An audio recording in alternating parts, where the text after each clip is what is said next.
మరి మార్కెట్ ధరలో స్థూల జాతీయోత్పత్తి వస్తుందంటే ఇక్కడ జిఎన్పి ఎంపీ నుండి ఐటీ తీసేసి సబ్సిడీ కూడితే జిఎన్పి ఎఫ్సి వస్తుంది.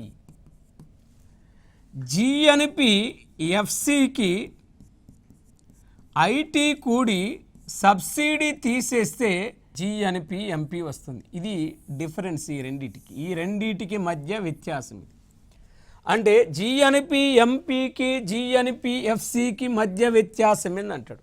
మరి జిఎన్పి ఎంపీకి జిఎన్పి ఎఫ్సికి మధ్య వ్యత్యాసాన్ని మనం తీసుకుంటే ఇక్కడ జిఎన్పి ఎంపీ మార్కెట్ ధరలో స్థూల జాతీయోత్పత్తి నుండి ఐటీ అంటే పరోక్ష పన్నులు తీసేసి సబ్సిడీలు కూడితే ఉత్పత్తి కారకాల ఖరీదు దృష్ట్యా స్థూల జాతీయోత్పత్తి వస్తుంది.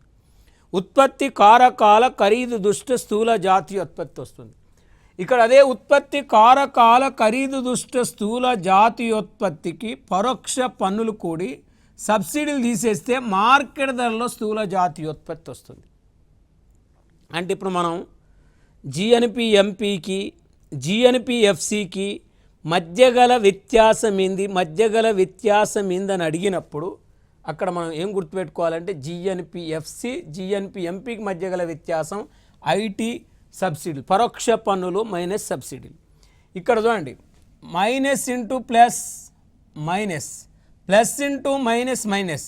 అంటే ఇప్పుడు జిఎన్పి ఎంపీకి జిఎన్పి ఎఫ్సికి మధ్య తేడా ఏందన్నాడు.